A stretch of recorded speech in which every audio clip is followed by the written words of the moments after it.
అధ్యక్ష, with your permission అధ్యక్ష, ఈరోజు సంక్షేమము, అవుట్కమ్ ఆఫ్ సంక్షేమం అనేది కొన్ని ఉదాహరణలు కూడా ఈ సభ ద్వారా మనము రాష్ట్రానికంతా.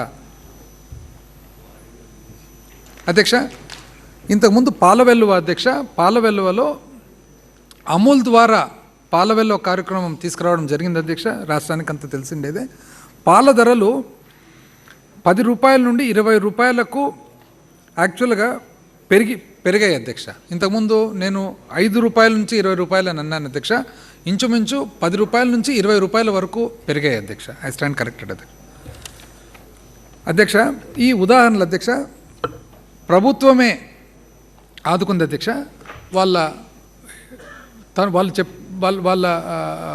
సొంత భావన అధ్యక్ష. కౌజు బేబీ అధ్యక్ష, ఈ అవ్వ పేరు. సొంత ఊరు వచ్చేసి చింతూరు, అల్లూరు సీతారామరాజు జిల్లా అధ్యక్ష. అయితే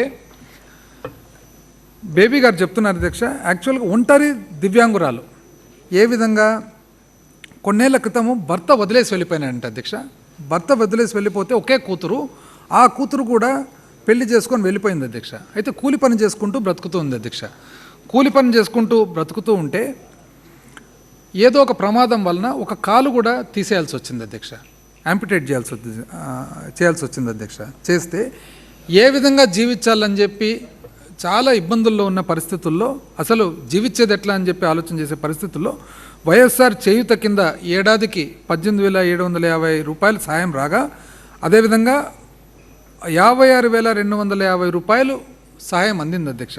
ఆ తర్వాత పెన్షన్ అధ్యక్ష, నెల 3,000 పెన్షన్ అందడం ద్వారా ఈరోజు జీవిస్తుంది అని తను చెప్తున్నారు అధ్యక్ష. ఈ ప్రభుత్వమే లేకుంటే నా జీవితం ఏమయ్యేదో అని అంటుంది అధ్యక్ష. ఇది ఒక ఉదాహరణ అధ్యక్ష. అదేవిధంగా అధ్యక్ష,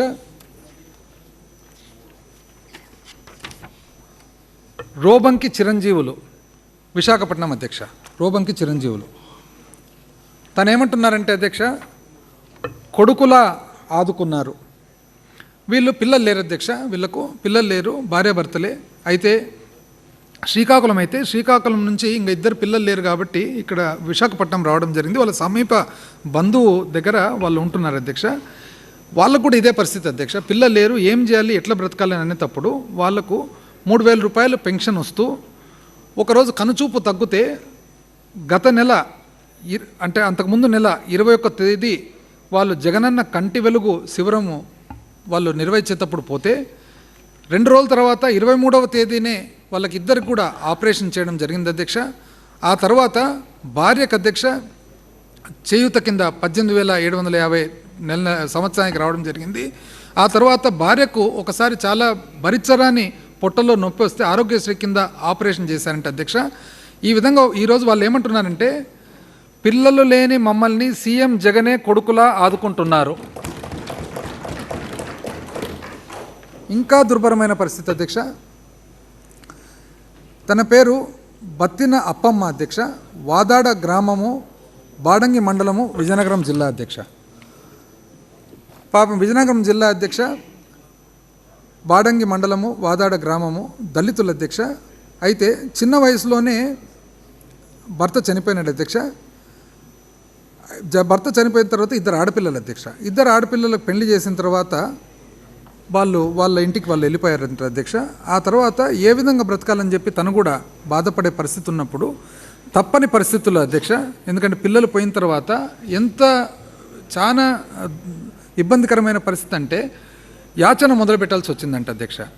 యాచన మొదలుపెట్టి మరి అక్కడున్న దగ్గరున్న గుళ్ళు గోపురాల దగ్గర అధ్యక్ష యాచన చేస్తే, ఎందుకంటే యాచన చేసేటప్పుడు మరి ఆడపిల్లలకు ఒకవేళ తెలిస్తే, వాళ్ళ కుటుంబాల్లో తెలిస్తే వారికి ఇబ్బంది, వాళ్ళ కుటుంబాల్లో ఇబ్బంది. కానీ బ్రతికేదానికి వేరే మార్గం లేదు. గుళ్ళు గోపురాల దగ్గర అడుగు తింటూ ఉంటే ఆ తర్వాత అధ్యక్ష వాళ్ళ ముంగిట ఆ తర్వాత జగన్ బాబు వచ్చాక పెన్షన్ పెంచారు. ఇప్పుడు 3,000 రూపాయలు వస్తుంది. ఆ తర్వాత కూతుర్లకు వైఎస్ఆర్ ఆసరా చేయూత వలన కూతుర్లు వాళ్ళ జీవనం వాళ్ళు సాగించుకుంటున్నారు.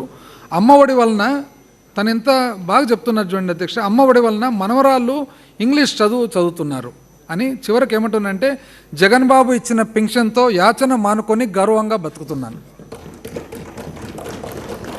ఇవన్నీ అధ్యక్ష, ఎందుకంటే ప్రజలందరికీ కూడా మన ప్రభుత్వ పరిపాలన విధానం అనేది కామన్ మ్యాన్కు ఏ విధంగా, సామాన్య మానవునికి ఏ విధంగా యాక్చువల్గా అది దాని ఎఫెక్ట్ ఉంది అనేది తెలియజేసేదానికి అధ్యక్ష. ఆరవది అధ్యక్ష, సంపన్న ఆంధ్ర, మౌలిక సదుపాయాలు మరియు ఉత్పాదకత అభ్యున్నత సంకల్పం. ఆర్థికాభివృద్ధికి మౌలిక సదుపాయాల కల్పన పునాది లాంటిది. పారిశ్రామికీకరణ వేగవంతం చేయడానికి మరియు పోటీతత్వాన్ని పెంపొందించడానికి మా ప్రభుత్వం అనేక మార్గనిర్దేశక కార్యక్రమాలను చేపట్టింది. ఈ కార్యక్రమాల అమల్లో భాగంగా ఆంధ్రప్రదేశ్ పారిశ్రామిక విధానం 2023-27ను మా ప్రభుత్వం తీసుకువచ్చింది. ఈ విధానం విభిన్న రంగాల్లో శక్తివంతమైన పారిశ్రామిక పర్యావరణ వ్యవస్థను సృష్టించే లక్ష్యంతో పనిచేస్తుంది. సామాజిక ఆస్తులైన గ్రామీణ సచివాలయాలు, వైఎస్ఆర్ క్లినిక్లతో పాటు ఓడరేవులు, ఫిషింగ్ హార్బర్లు, విమానాశ్రయాలు, పారిశ్రామిక కారిడోర్లు మరియు 17 కొత్త వైద్య కళాశాలల్లో కీలక మౌలిక సదుపాయాలను అభివృద్ధి చేయడానికి మా ప్రభుత్వం వ్యూహాత్మక పెట్టుబడులను పెట్టడం జరుగుతుంది. తద్వారా రాష్ట్ర ప్రజల యొక్క జీవన ప్రమాణాలు మెరుగయ్యాయి. ఆరోగ్యం, విద్య మరియు గృహరంగము వంటి సామాజిక మౌలిక సదుపాయాలను నైపుణ్యం కలిగిన మానవ శక్తిని డిజిటల్ పరిజ్ఞానంతో మేళవించటం వలన గరిష్ట స్థాయిలో పెట్టుబడులు మరియు ఉద్యోగ కల్పనకు సాధించవచ్చు. ఇది మన రాష్ట్రాన్ని ఆర్థికంగా బలోపేతం చేస్తూ స్థిరమైన పారిశ్రామిక అభివృద్ధి వైపు నడిపిస్తుంది.